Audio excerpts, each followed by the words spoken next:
Hello there, and welcome to my shop, such as it is. I am so fucking annoyed with myself right now. As I mentioned in the other video, I needed to make a cart for my new-to-me scroll saw, and I came up with an idea for something that was fancy, that had shapely legs on it, and it was a total clusterfuck and didn't work. But I still needed a cart for this. So I slapped together with some wood that I had something in 20 minutes, and in that 20 minutes, I came up with a cart that was far more elegant and useful than the one I had initially done, which I'm really annoyed at myself for. But this is a really good idea. But like I said, I slapped it together. Things aren't quite square with it. It's a little wobbly and everything. So I'm going to rebuild this, and I'm going to add a little bit of functionality into it. And that's what we're going to do today. So let me give you a quick close-up, and I'll let you know why I decided to do this.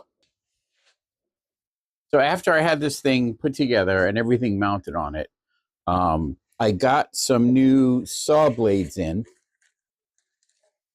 for the scroll saw. And I wanted a place to put them where they'd be near the saw. And it occurred to me that I could throw a couple blocks in here and just make like a little handy shelf to go right in there. And then I realized if I could do that, I could make slots all the way down and basically do shelves all the way down. And yeah, this is stable. Well, it's not stable, it's wobbly, but anyway. So what I'm going to do is I'm going to rebuild this out of 1/2-inch thick plywood. I'm going to try and salvage as much of this pine board as I can, although it's glued together, so I don't know how much I'll be able to get off of that. I'm basically going to do it with, this is like a 10 by 18 top. I'm going to do this. These are 9 by, I think, 30 I did. It's a little bit higher, so I'll probably go with like 9 by 24. For the base, I'm going to lap together some 2 by 4, and I'm going to put these casters on that. And then what I want to do is I want to use the router to make a couple of grooves to slot that into, and I'll make a long, well, I don't know if they'd be grooves or dados. Probably grooves, because it'll probably be running lengthwise down the plywood. And then I'll make a little T section. I'll make a groove and then a T dado coming off of that. I'll make dados to go up in this, and I'm going to cut dados all the way down the sides of this. About a 1/4 inch deep, so I'll be able to use some 1/4 inch plywood to make some slot-in shelves or drawers, and that'll make it useful. So here we go. Okay, first things first, we got to pull this thing apart.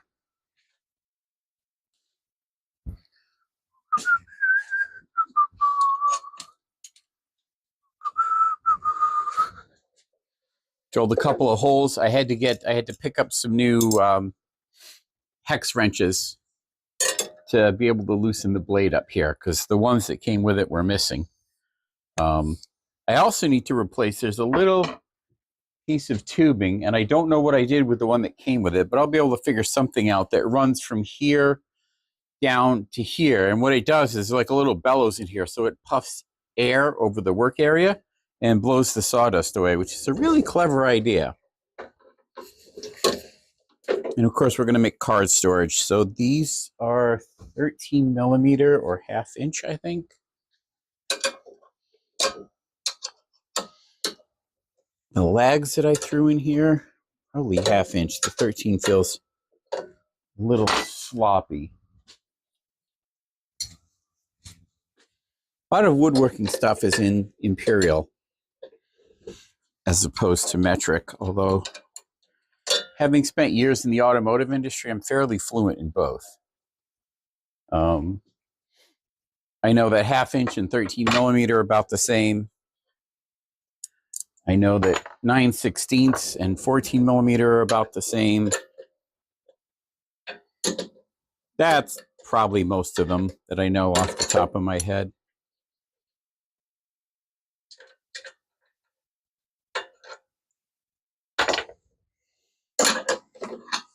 See, I don't think these are, yeah, these aren't in there super tight, but they're just there to hold the cord up in place. I'm definitely going to reinstall these or something like them, just to give something to wrap the cord around. I figured out with my, I don't remember what I first used something like this for, but it's very handy to have. What I'm saying. All right. Let me just set that all right up there for now. Where are we going to put this? I think we'll probably drop this on top of the toolbox for right now. Let's just get everything else out of the way.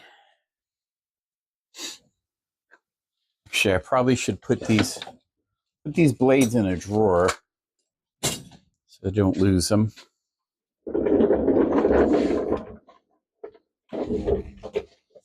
This thing is pretty weighty, but most tools like this are, so. There we go.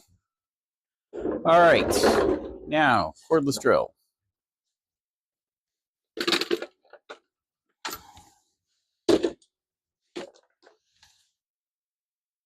I don't know how many screws I'm actually going to use on the new one.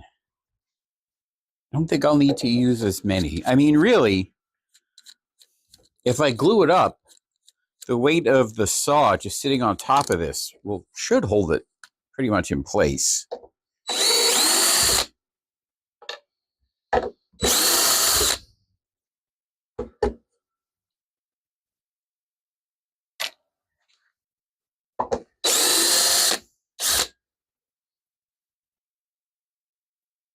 Oh, this screwdriver bit sucks. Screws keep binding to it. I mean, a really good screwdriver bit should get good purchase on the screw, but let go of it when you're done with it. All right. Time to remove the top. Oh, that was easy. Oh, we took off some wood here, which is what I expected to happen. All right. It's a little chewed up, but it's still usable. We'll throw it over in the mini scraps or the medium scraps pile, the offcuts pile. There's the scraps pile that I might still find useful. All right. This is not going to be the one that I'm going to use. That was just like an experiment.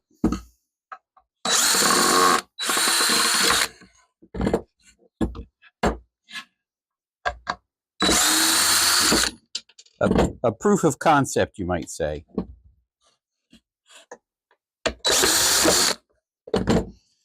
As you can see, I didn't exactly use quality wood for it.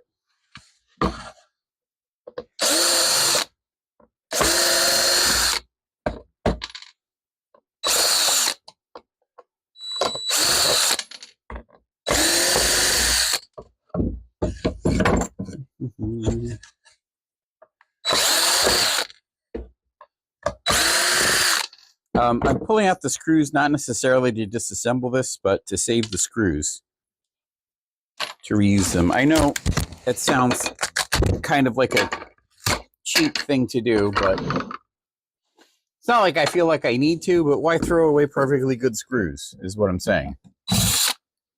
Put my decoration back up over here.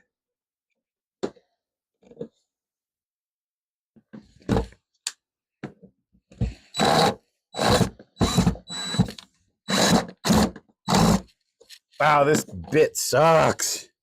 It's going right in the trash.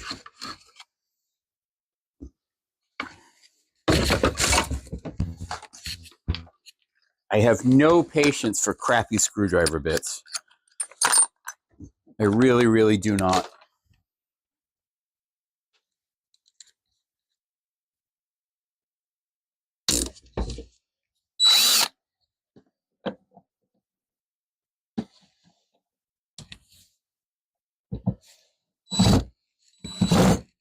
Oh, great. And it stripped out the screw. Ah!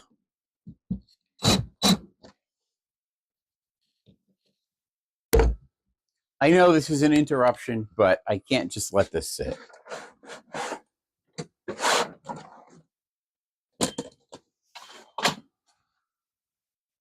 It's going to annoy me with this flopping around and this chewed up screw in here.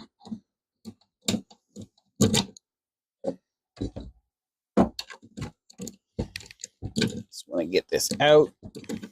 Put a fresh screw in there. I don't know if you can even see what I'm doing. This is the handle off the cheap ass plane that I purchased, that I replaced with my custom handle. I think some of that's in a video somewhere. But I have this lovely old Stanley Type 5, sorry, number 5 Type 15, I believe.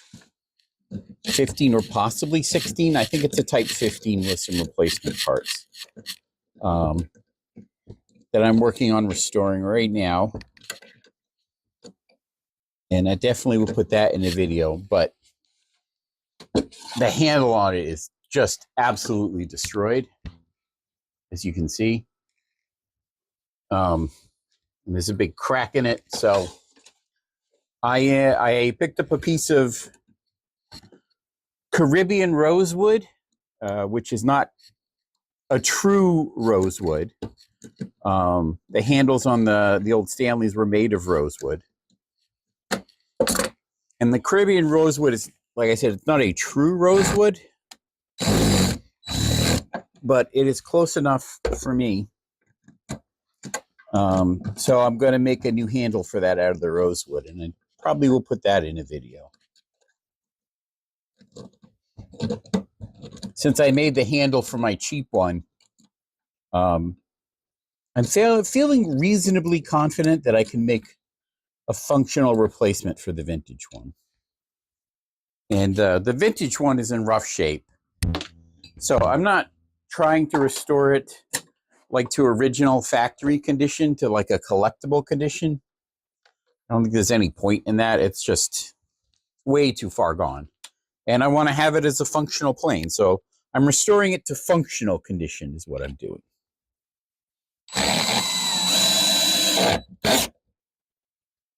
Okay, sorry about the interruption. Now I feel better. Let's finish disassembling this. Whoa, careful there.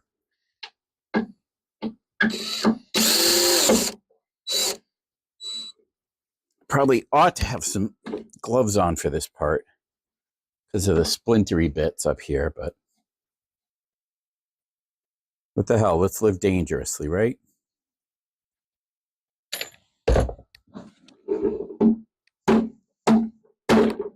Wow. The glue is beast.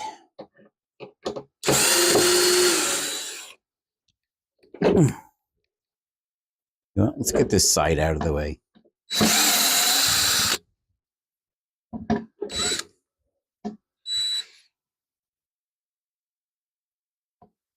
Come on, get in there.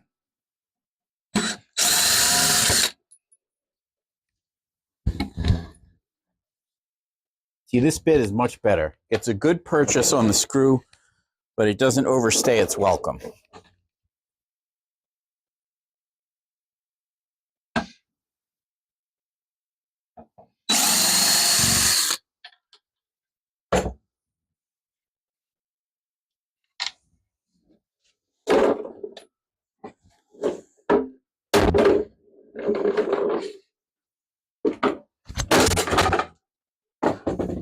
Ta-da! Yeah, I mean, there's salvageable wood in here, but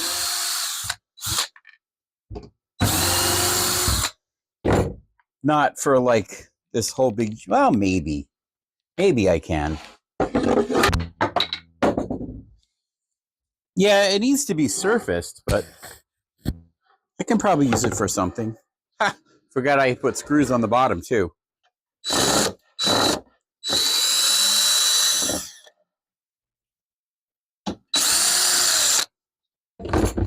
Would have helped if I had taken those out first.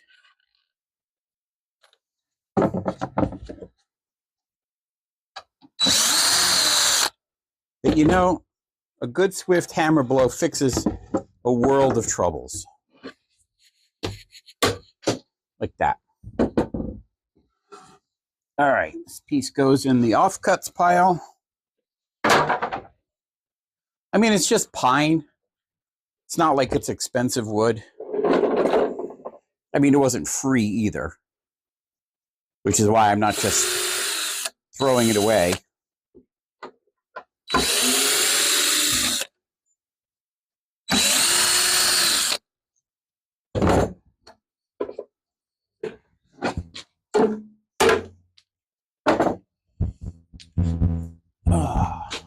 Go.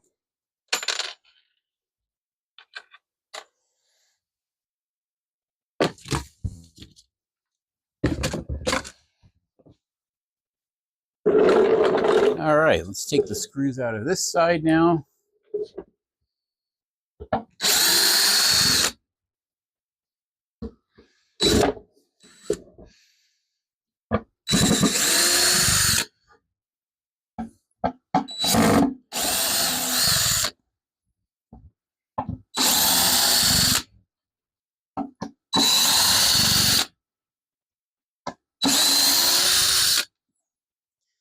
This time I'll remember to take the screws off the bottom before I try and separate that.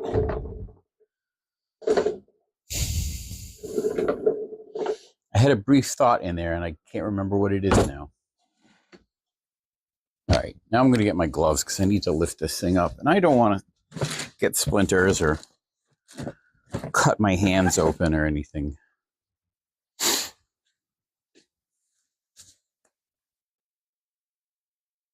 So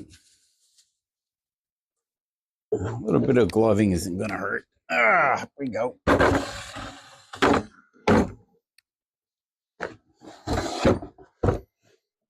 All right.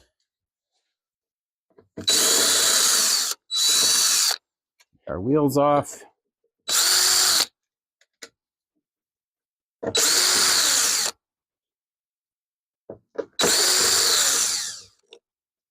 This base piece I'm probably just going to throw away. I don't think it's worth hanging on to. It's a mess. I was trying to joint two pieces together to make them wide enough, and it really went badly wrong.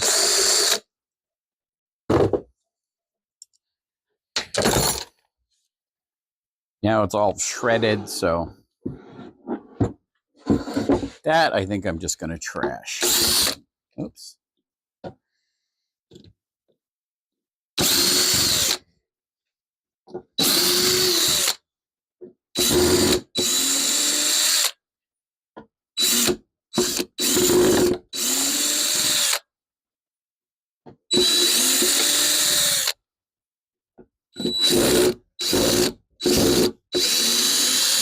Come on. Here we go.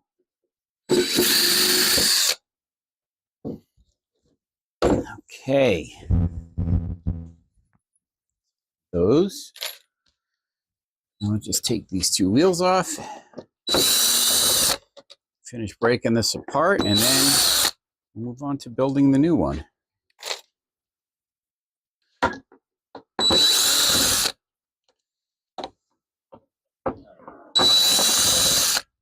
See, what I was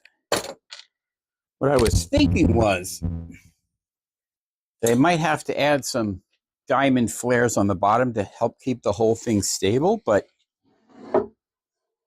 this is kind of feeling stable as it is, so I don't know if I need to do that or not.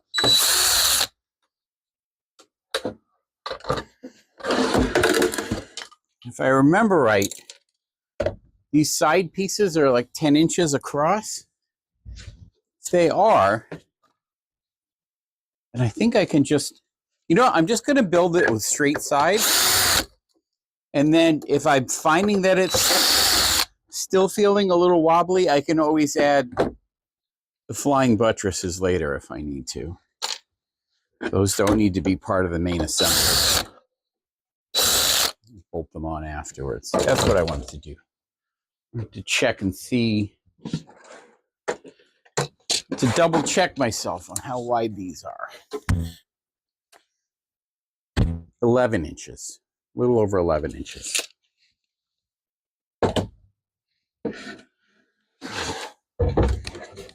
Oh,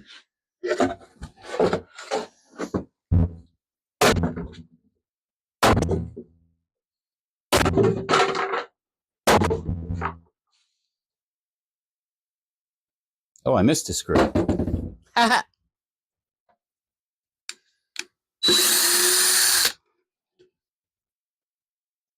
That would explain in part why that didn't want to separate.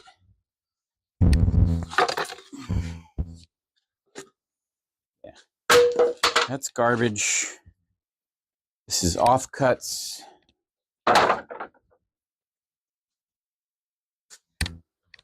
Let's get the big thwacker out. There we go. The right tool for the right job.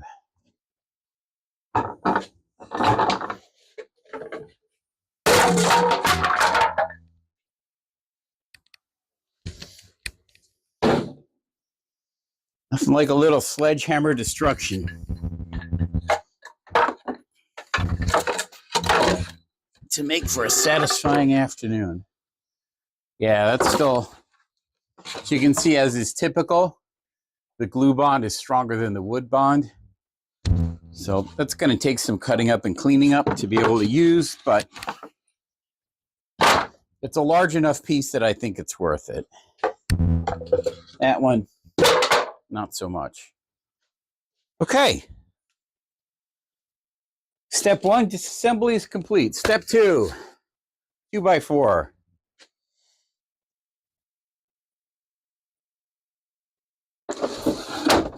Get one of these stickers out of here. Oh. Ooh. Don't spill. My pile of wood is about to go everywhere.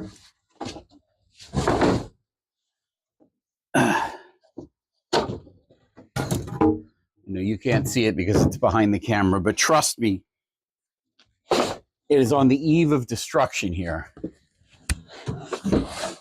There we go. Much better. I will someday have to figure out some better wood storage. Oh, here's the red, the rosewood that I got to do that handle. Very pretty stuff. Not a true rosewood, but close enough for me.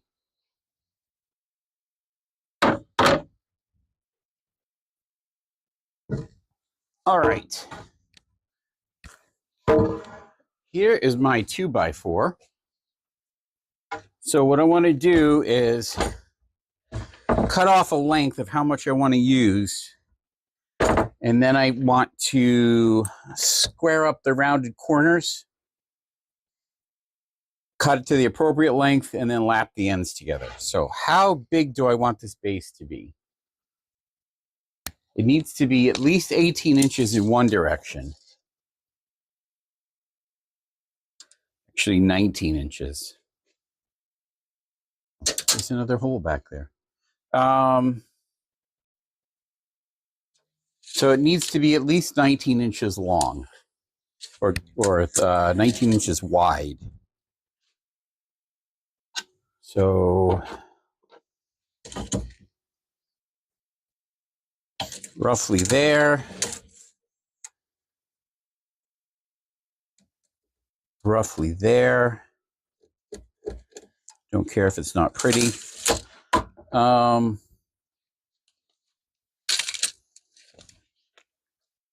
Stand is 9, so it's 9. The base of the drill saw, it's like 9. So let's try 19 by 10.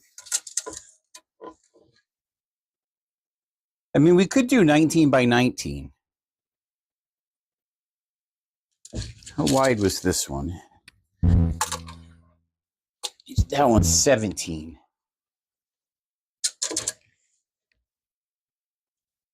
Yeah, let's go 19 by 19.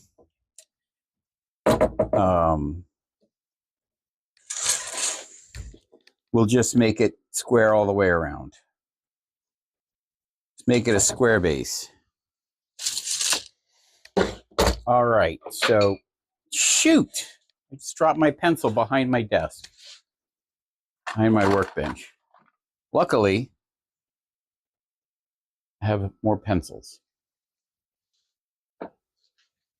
I think this would be a good opportunity to use the new circular saw that I just got. I retired the old one because it was, I was getting tired. It was not working as well. Oh yeah, this is I have so many projects going on. This is the blade arbor wrench from my table saw.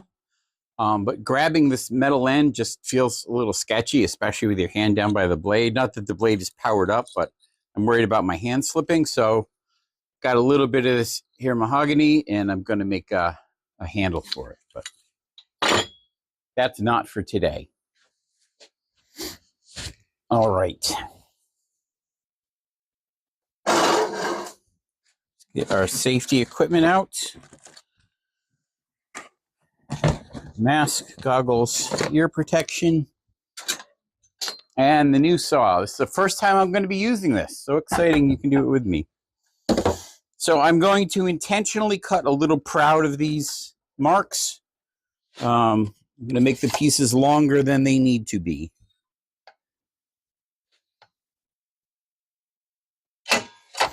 Let's see. Oh. All right, that's loose already. Be a little bit deeper than that. Here. Not so deep that it's going to be... Just go. I got to learn to do this by feel.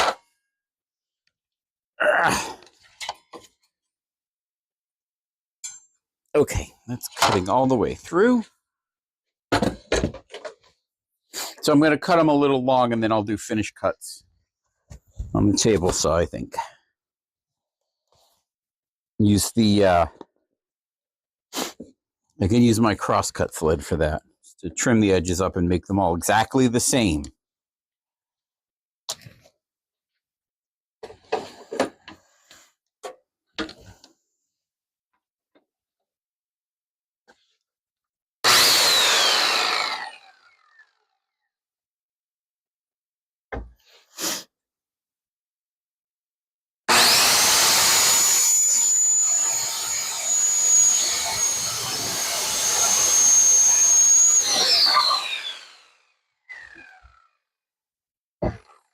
Like butter.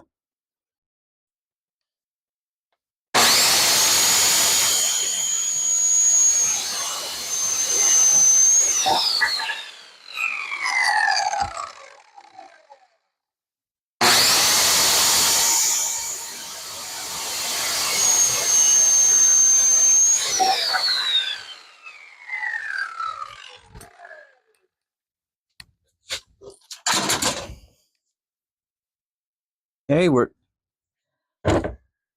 did I do that?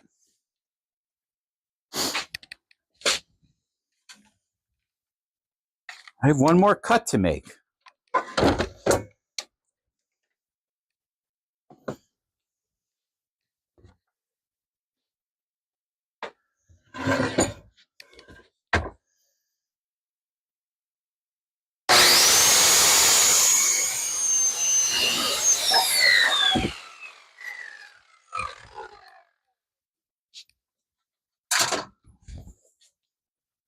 Now we're done with the circular saw.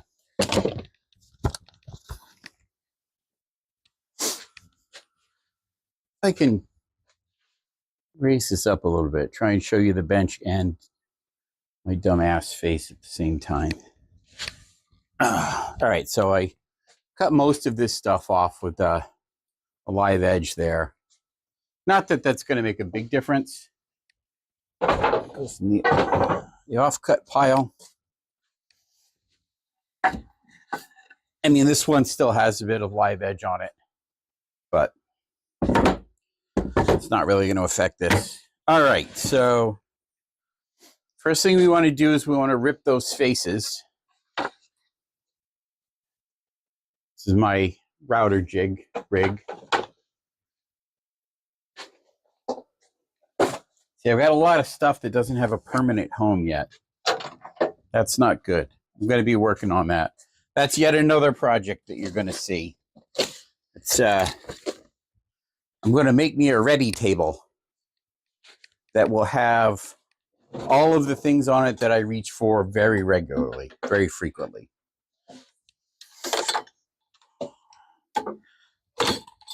So it'll have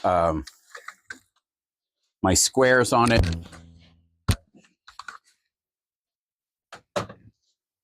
It'll have my random orbit sander and a stock of sandpaper. I might put a bunch of clamps on it.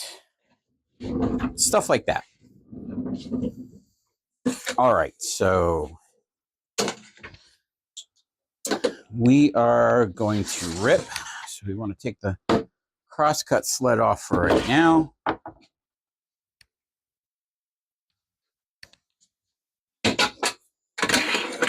Drop the rip fence on. Hook up the vacuum for the dust collection, such as it is. That's yet another project. Improving this dust collection. It's not as good as I need it to be. Specifically right now, the vacuum just gets filled up much too fast. So I want to put like large particle collection, which I got one of these things that just goes right on top of a bucket. So the air comes in and then the heavy particles should fall out. It's not the world's greatest dust separator, but it's more than nothing. And hopefully it'll extend the life of the vacuum. Or not the life of the vacuum, but it'll extend how much vacuuming I can do before I need to empty it. That's what I need to say. All right. Oh, I think this is a new blade. Yes. This is a brand new blade. Haven't even used it yet. So what we want to do, just want to rip off enough so that we have a clean, flat edge. So I'm thinking like maybe right to there. Oops. How does that look? That looks pretty good. Need the blade up just a little bit higher. All right. So I'll be able to rip them all on one side, and then I'll have to adjust the fence and rip them on the other side.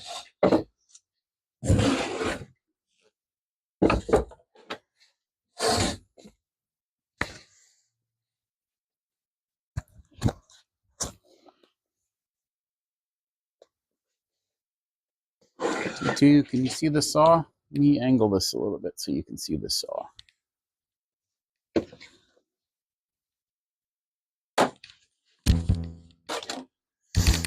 Still not plugged in yet? All right, dust collection on.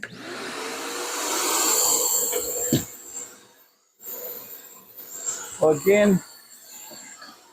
Push stick at the ready.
Okay. These aren't really useful for anything, I don't think. They look kind of cool. I like them. I don't know. Maybe I can use that in a decorative way somehow. All right. Now that these are all fleshed up, I was going to do the top and bottoms, but I don't think I need to. I think that's kind of a waste. But now that I've got them all ripped to a nice size, we're going to cross-cut to get them all to exactly the same length.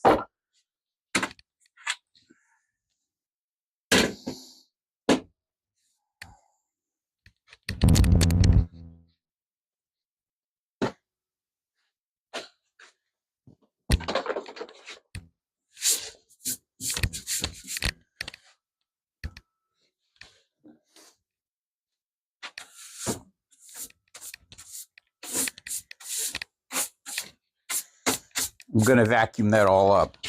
I just wanted a nice clean surface for the table. For the rip sled. Not the rip sled, the cross-cut sled. All right. Set our blade height.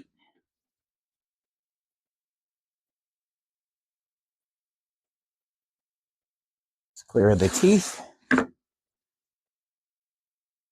All right, so I'm going to start just by trimming each edge. Make sure I've got at least one square side. And then from there, we'll use a stop block or something. I don't know.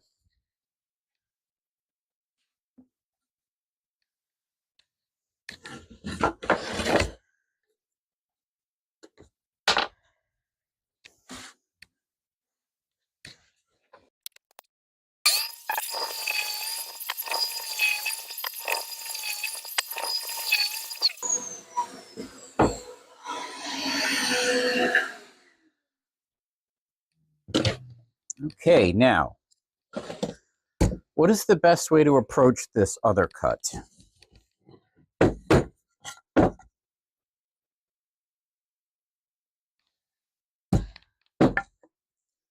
So we're going to start by looking at how long they are, and none of these can be longer than the shortest one, pretty obviously, which is this shorty over here. That's the finished end down there. So none of them are going to be longer than that. So I can start just by trimming this end lightly. These are wet. I mean, they have a lot of moisture content.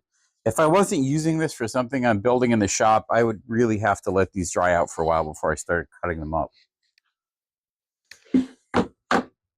It slogs down the blade a little bit, but it also means that eventually they're going to flex as they dry. So that could cause a problem going forward. I don't know.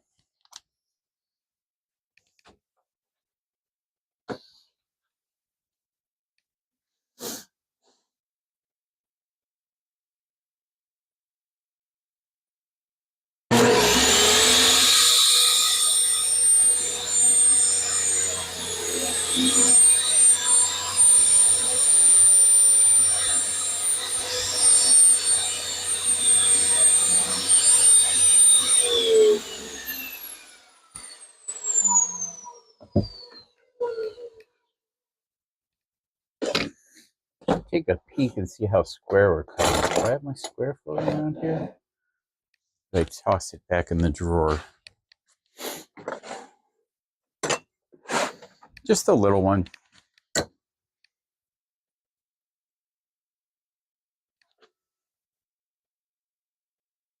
You know, that's pretty good as far as I'm concerned. One looks to be about the same. About this way.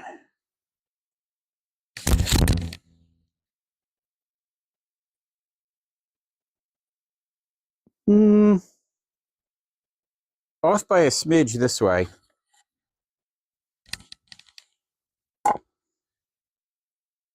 But you know, that could be because this surface is not quite even. Because I didn't finish that surface up. So, yeah, it might be some evenness along here that I didn't true up. But the surfaces that I did cut are looking good. I mean, it's a minor variance. It's nothing that's going to interfere with what I'm doing here.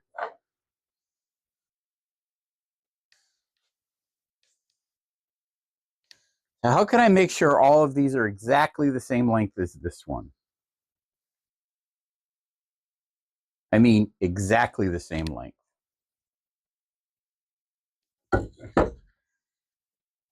I mean, my first thought is a stop block. But I don't think that's really going to work in this situation because I don't have anything long enough to stop block off the far end of that. They hang too far over.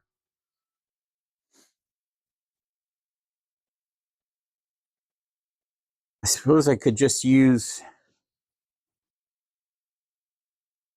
the marking gauge. I mean, this doesn't have to be super precision, but I really want to work on making sure things are really precise.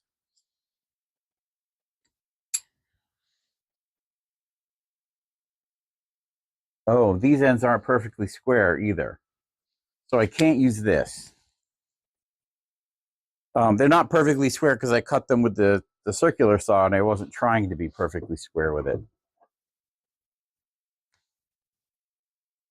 So we'll use the, I know a lot of people use a marking knife. I've got the scribe here that I think works well.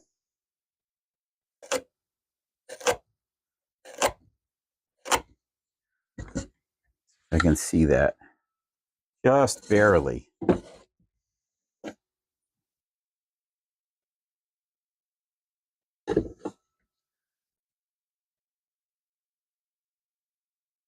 Make that stand out a little bit more.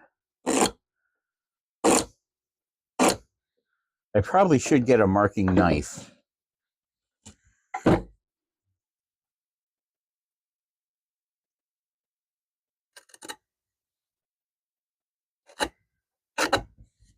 I have to look into that. There's probably a way for me to actually use a stop block or something to achieve this, but I just can't think of it off the top of my head right now. So I'm going to go with what I can do. Just try and be really, really accurate with it.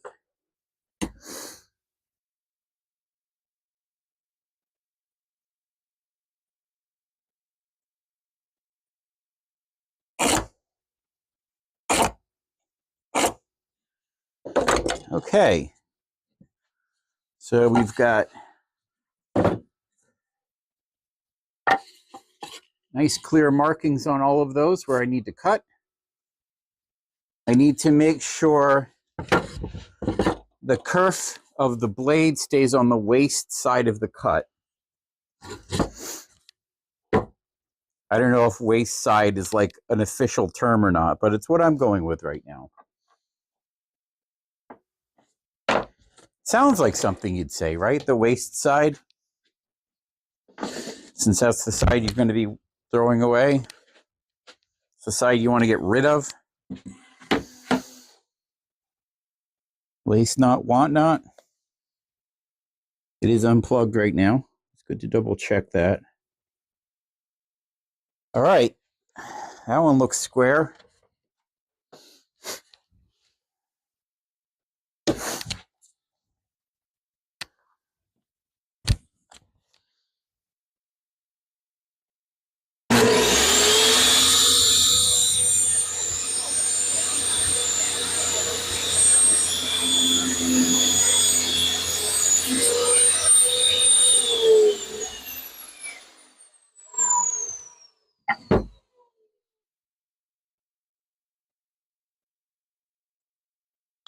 That looks good. That looks... This is just a hair longer, but I mean, we're talking maybe a 32nd of an inch, which is, that's plenty of a margin on this.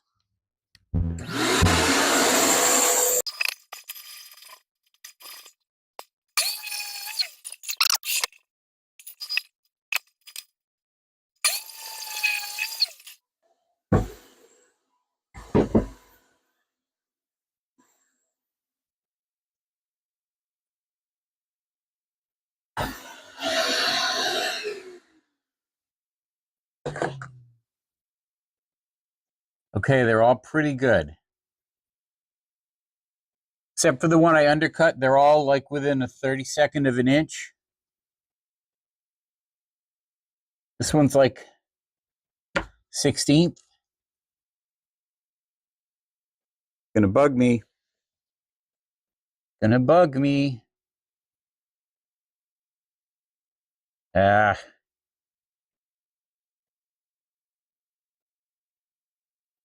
It's almost 3/32 lower than the tallest one.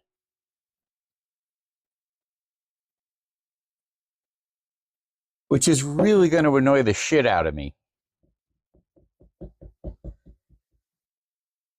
All right, I have to try and trim them all to this one.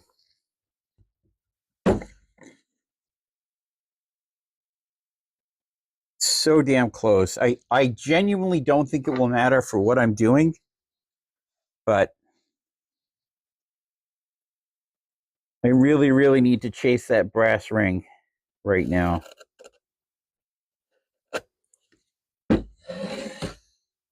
If I can do it right on this, then I can do it right on a more important project, right? That's the whole point of this, is to learn how to be more precise.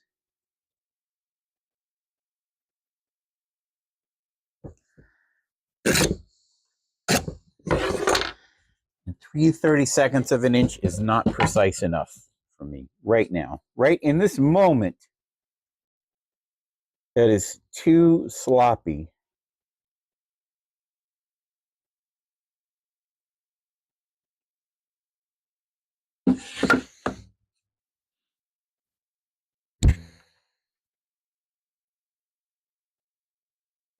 All right. I think I'm on or just a hair long on that. If it's just a hair long, I can always go back and finish it up a little bit. So that's what you want to do. You want to overcut and then creep up. Or cut a little short and then creep up.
You know what? If it takes me 4 or 5 passes or 6 passes to get it spot on right now, that's fine. As I learn, as I grow, as I practice, maybe I'll be able to do it in 2 or 3 passes. If it takes 8 passes now, I'll do it in 8. The whole point is getting it right. That's what matters. I like these little wedge cutoffs too. I don't know. I feel like they're, ooh, look at that. Look at the light shine through that. Very cool, huh? I feel like they're useful for something, but I can tell you right now, this is, it dries out, it's going to warp like crazy because I did that. I had some other cutoffs. Let's see if yeah, look at that one. I mean, this one's a lot thinner, but that is potato chip country. The thicker ones don't warp as much. Like, I really feel like this is useful for something. I don't know what yet, but it's going in the box. All right. I now have 4 pieces that are exactly the same height or length and exactly the same width and nice and square. Now we need to lap the ends. So 2 are going to be like that. 2 are going to be like that. These 2 are going to be the bottom ones. No, I'm going to put the live edge ones up. Not for any decorative reason, but because I want the bottom ones to be the more square ones. Put the live edges out. So bottom, bottom, upper, upper. Let's go 1, 2, 3, 4. And this will attach to 4. This will attach to 4. This will attach to 2. And this will attach to 2. I have a few different ways I can do this. I'm going to have to make 2 cuts. I'm going to have to make a cut like this, and then I'm going to have to make another cut like that. This cut is easy. I can just mark the distance and run it through the table saw. This one's a little bit different. I can't do this one on the table. Well,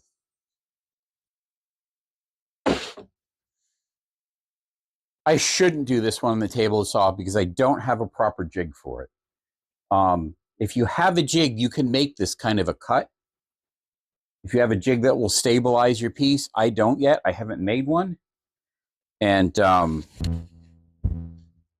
trying to run this through on the table saw like this is really dangerous. And I don't want to be stupid. But the fact that I am stupid. Let's start by making these cuts. So the other way I can do this is after I make this cut, I can make a bunch of passes along here. Zoop, zoop, zoop, zoop, zoop like that, and then clean it out with the chisel. Or I could try using a handsaw and cutting down like that. I think I want to try and handsaw at least one of these. So I want to set the table saw for half. These should all be the same thickness, right? Or very close to the same.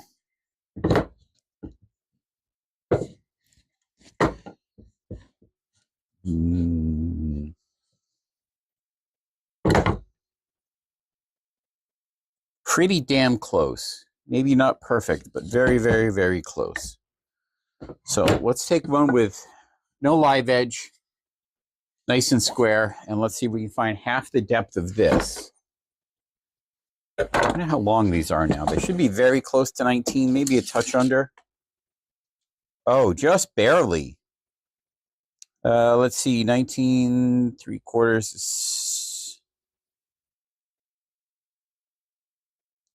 6/8, 15/16. No, 13/16. 18 and 13/16.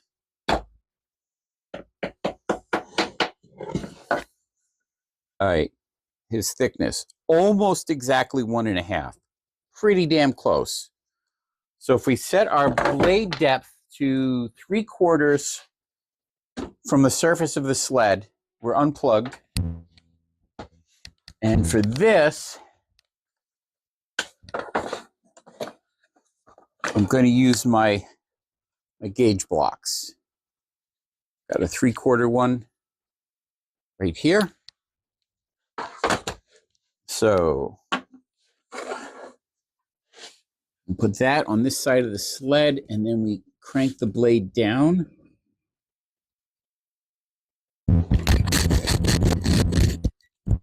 We're unplugged, just making sure because my hand is touching the blade. What we could do is bring that down until the highest tooth is parallel to the top of that gauge block. I think that's that. Let me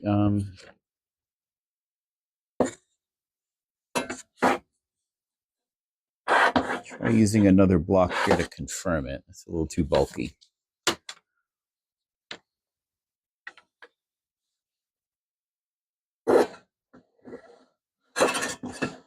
Now it's just touching.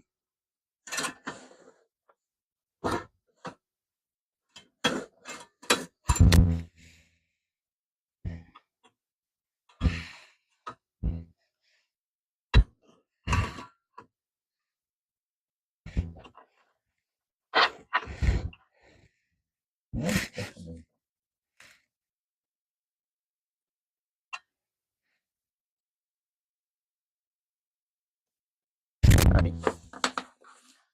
That's good. I think that's as precise as I need it to be.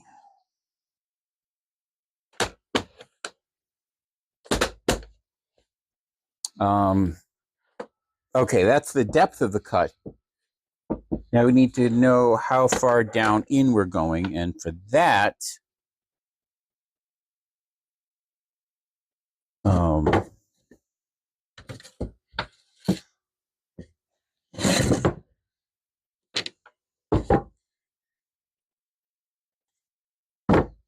2424. For that, I want to actually measure for each piece of wood itself. Now, I need to go.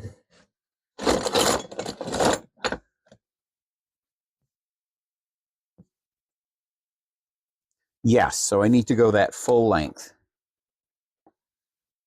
So I'll mark this here. Oops. That's where piece 4 is going to go.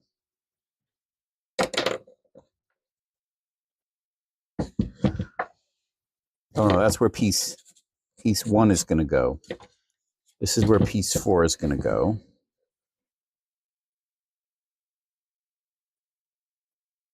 Get these square to each other. That's where piece 3 is going to go.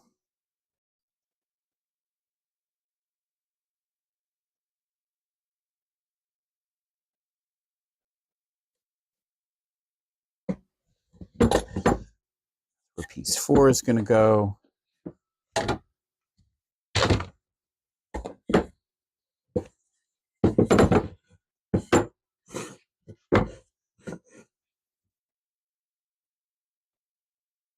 I know this is kind of tedious, but that's where piece 3 is going to go.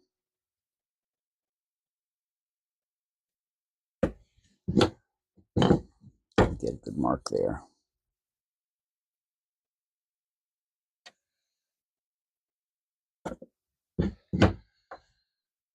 That's where piece 2 is going to go.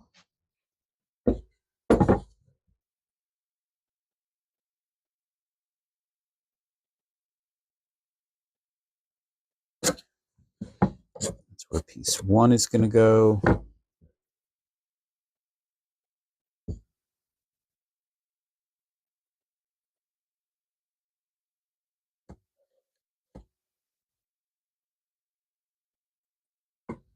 And that's where piece 2 is going to go. Okay.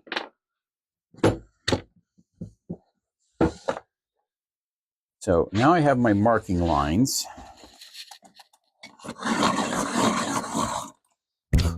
Now I think I may be doing more steps than I need.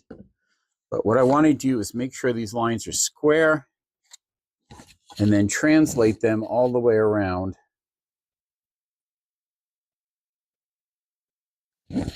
So I'll be able to see them when I make the cut. So I want a visible line on the opposite side of where I'm making the cut is what I'm saying. See what I mean?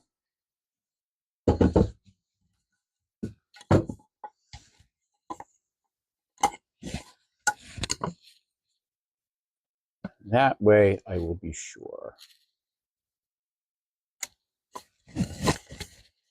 Gotta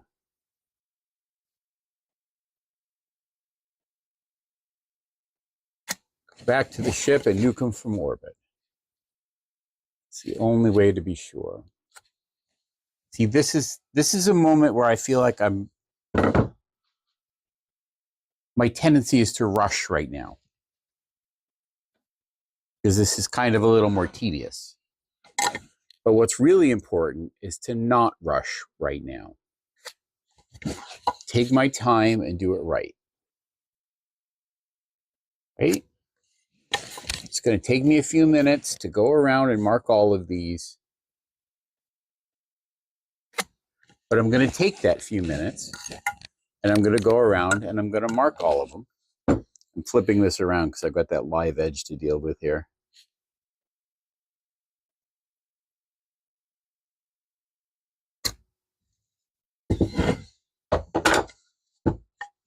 And that way I can make sure it's done properly.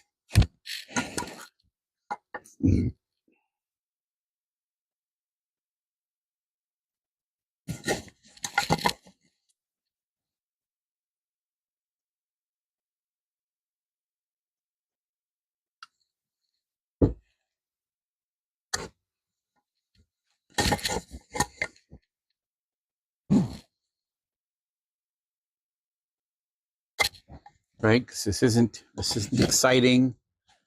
This isn't creative or clever. This is a little tedious. But that's okay. It's okay to let tedious things be tedious. It's just how life is. It's just going to happen sometimes.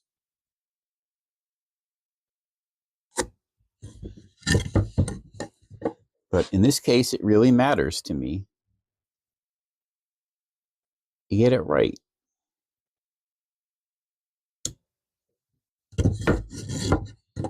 Because if I can get it right on the little thing, then I'll be able to get it right on the important things. Like in the grand scheme of things, for what I'm going to be doing with this, it doesn't matter if it's not perfect. I mean, I want it to be square, right? But if the joints are a little sloppy or whatever, it's not going to make it not usable. But that's really not the point, is it? The point is, I want to put full effort into everything. So when it comes time to doing the things that I want to be really, really nice, and I want to get paid for, or to be able to sell at any rate, then I'll have those skills to be able to do those right. It's dress rehearsal here, as they say.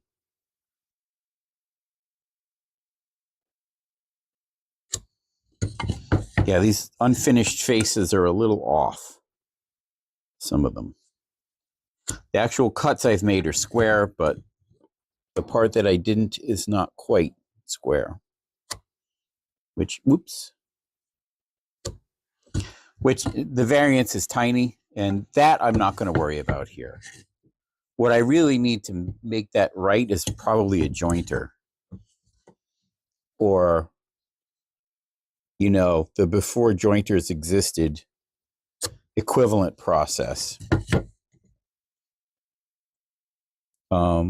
I saw how you can do that on a table saw with an extended sled or an extended rip fence that's actually longer than the pieces that you're working on.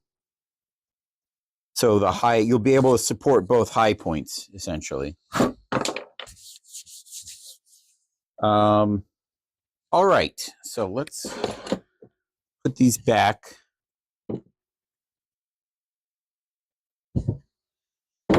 3, 1, 2. 2's down here. No, 2's up there. 4's down here. That's 3 and that's 1.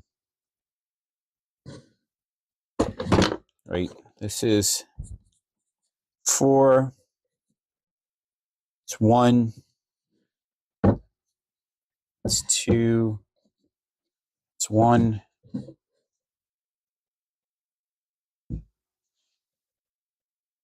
It's 3. That's 2. That's 3. That's 4. Okay. So let's start with number 1. We'll start with this number 1 4 cut.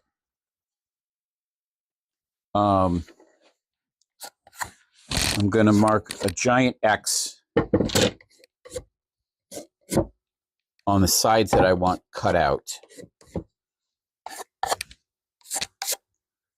so I don't accidentally cut the top of the one where I want to cut the bottom. All right. So I'm going to set this so the kerf is just inside that line. And let's make that cut. I might make the multiple passes on this one. I don't know. Let me think about it.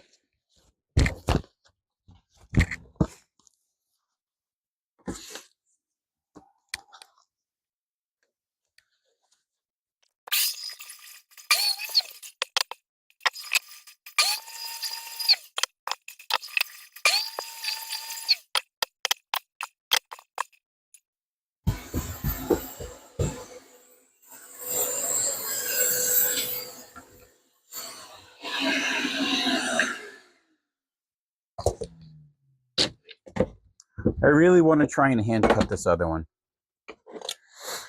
I mean, for one, it'll be faster than trying to do it on the saw, because I'll just have to make one cut straight down. Without, I have to zip, zip, zip, and then clean it up, which is, you know, it's a viable strategy.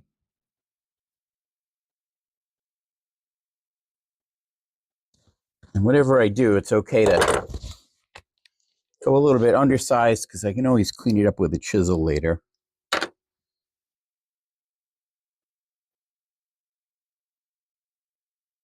It's tricky to get it square here. So let's do it that way, so we have more surface to work with. Yay! We did it.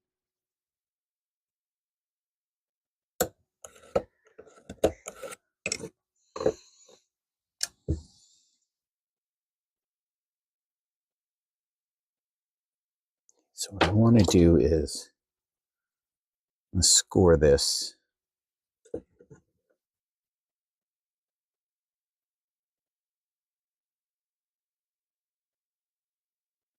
I want to score this so I have a track for the saw to follow. So hopefully that will stop the grain from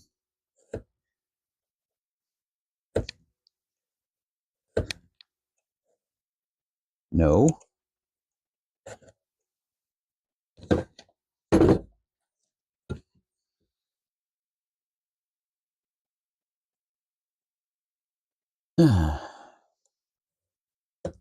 I'm a little worried that I'm going to fuck this up, but you know what? If I do, I do.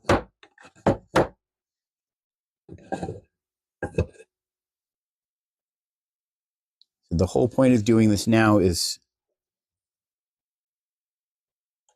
Wow. Wow, that one, oh, there's a knot there. That's why it's trying to force my line off. See, that's the thing. If there's a knot there and the grain is trying to push my scribe out, it's also going to try and move my saw. All right, let's move this out of the way for the moment.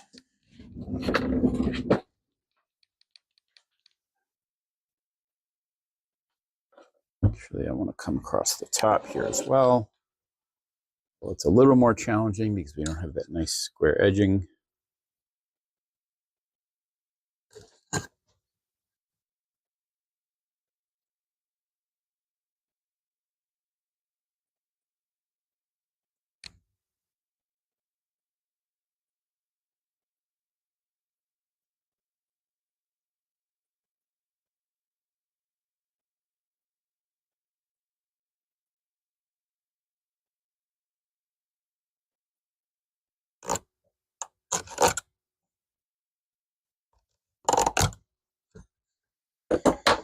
All right.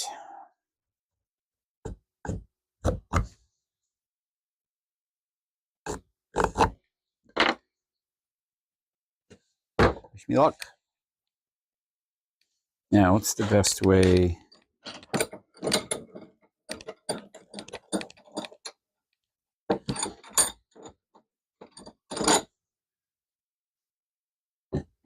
I need to get an adapter for the vise sort of thingy so it doesn't shift. I was reading or actually watching a video about that, how these vices can shift because of how they grip.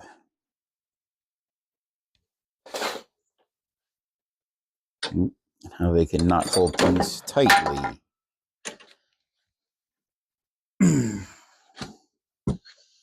How they can sometimes not hold things tightly.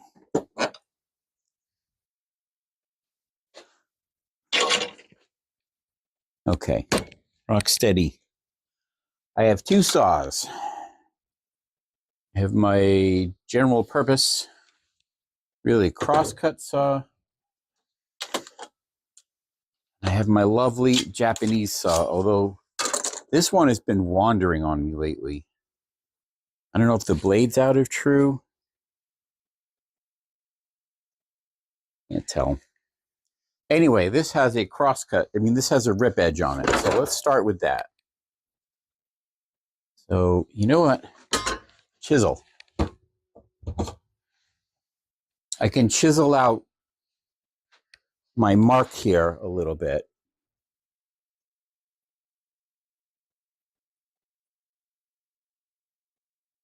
That will give the saw something more to bite into. Kind of start the cut, as it were.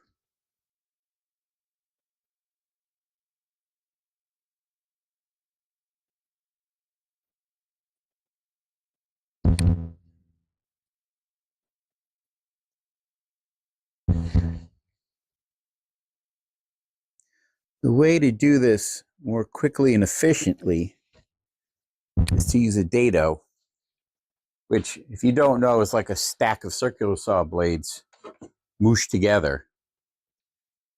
I don't have a dado, and I don't think that saw could handle a dado.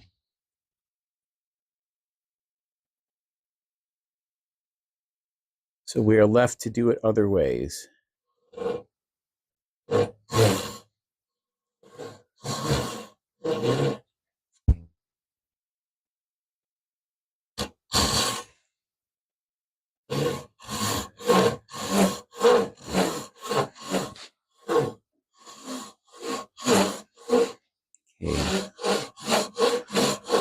Let's go easy, let the saw do the work.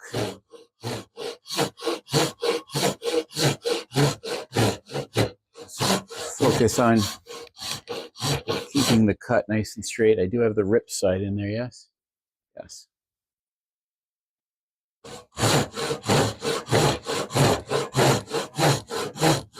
It's pulling my piece to the side. Why is it doing that?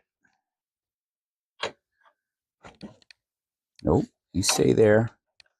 You stay there.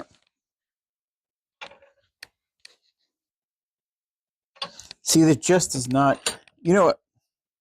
The other thing I need to do is I need to put some wood faces on this. It should have those. I'll add it to the to-do list.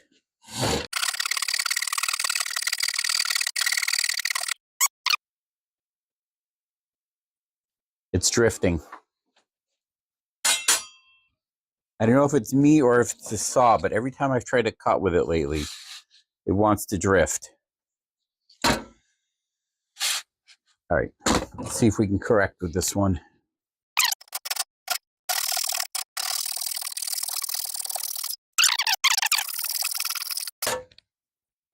I'm cutting too deep. Ah! My kerf is right on the line. The kerf should be inside the line on the waist side. This one's going to be off by about 1/16 of an inch. I don't know why I keep forgetting that.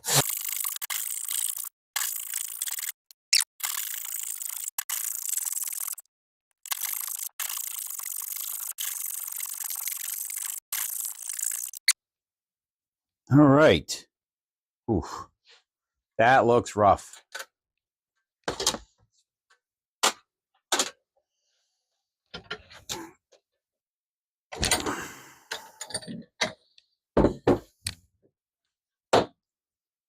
That looks super rough. Ugh. Lee. And it looks, especially on this side, like it didn't stay square. Although it didn't stay square in the best possible direction. So I think we can clean it up with a chisel. But for now, I'm going to do the rest of the cuts on the table saw the slow way.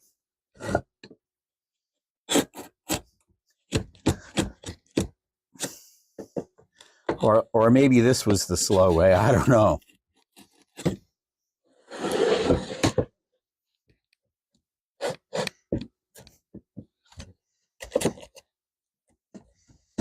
Don't hand behind the chisel, not in front of the chisel.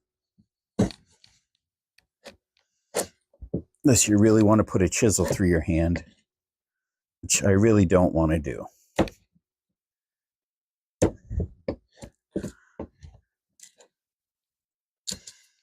Really, really don't want to do that.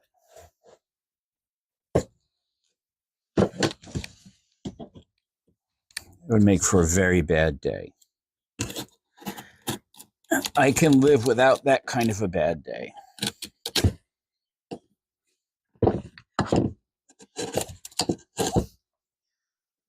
So hand behind the chisel always.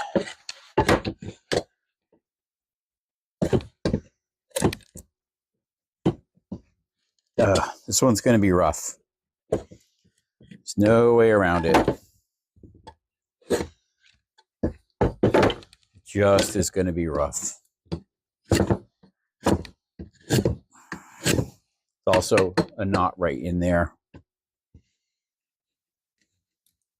It's okay, though. It's okay for this one to be a little rough because this is a learning process.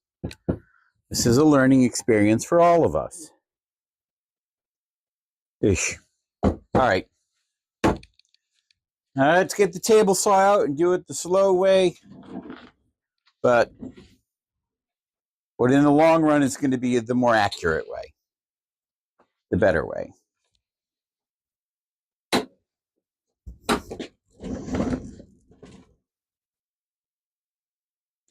going to give me cleaner, sharper faces.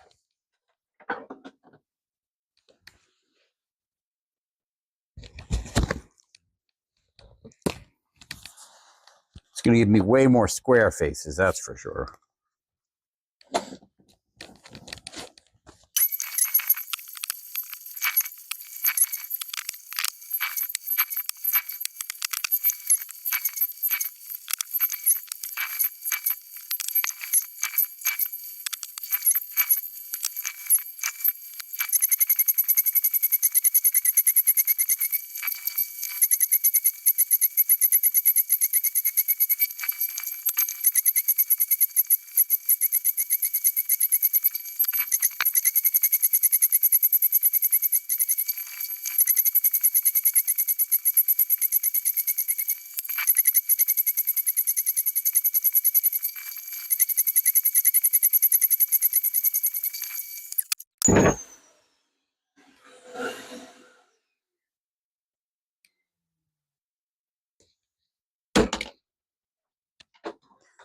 Well, as you can see, that is tedious, time-consuming,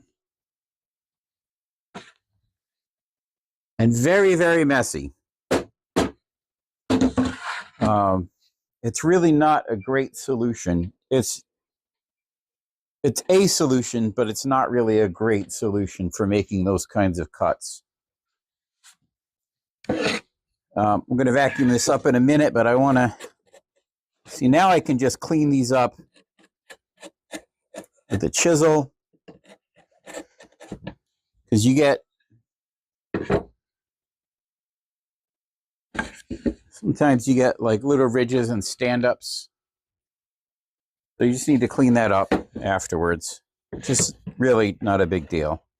Just a quick pass with a chisel or maybe some sandpaper. I am not going to be getting a dado blade or a table saw that can handle a dado blade anytime soon, which is really the best way to make these kinds of cuts. So what I think I'm going to have to do is build myself a jig to let me make end cuts on long pieces like this. It really just needs to be something that supports them properly so they don't tend to tip like that, because that's when things get dangerous. So I need to do that. And that'll be able to handle end cuts like this. If I need to do cuts in the middle of a piece, I'm still largely stuck doing it that way, except for I could also potentially use a router to do those.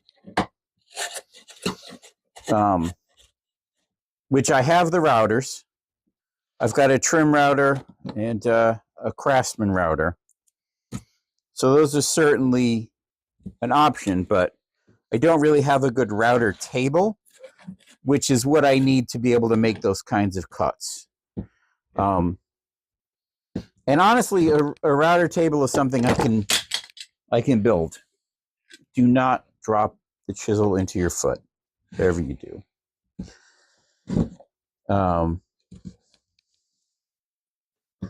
So I think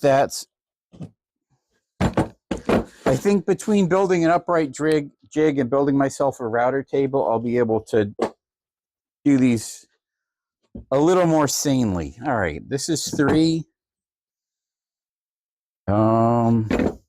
This is 4. This is 2. This is 1.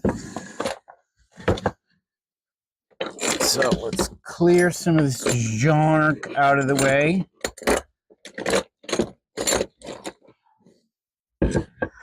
This is going to be at least a 2-part project videos. It's almost dinner time, so I'm going to end this one in a few minutes. I don't think I'm going to... Oh, I was about to attach these together, but I realized I want to route my gaps first. But I'll tell you what. Hey, I'll bring the camera over here in a second. But we're looking nice and square here.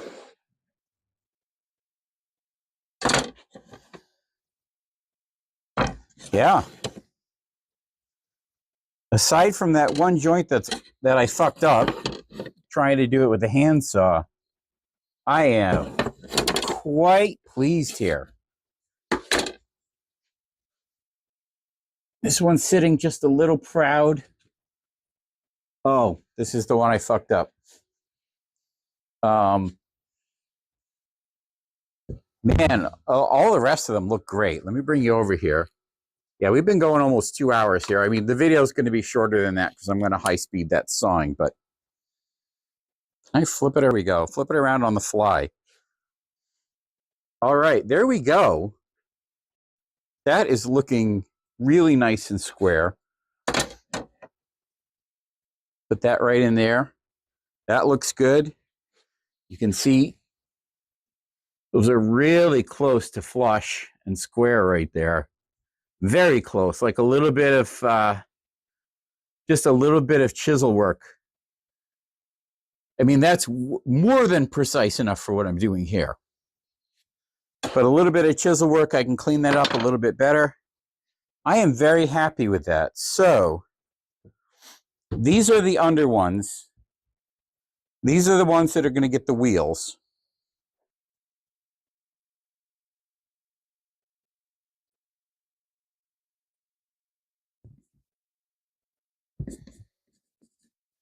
And these are the ones that are going to get the grooves.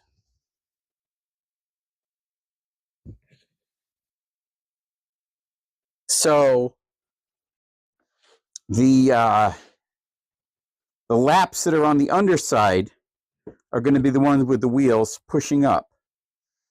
The laps that are on the upper side are going to be the ones getting the grooves with the weight of the cart pushing down. So what I'm going to do is I'm going to cut a groove like along here with the router, and then a dado like that.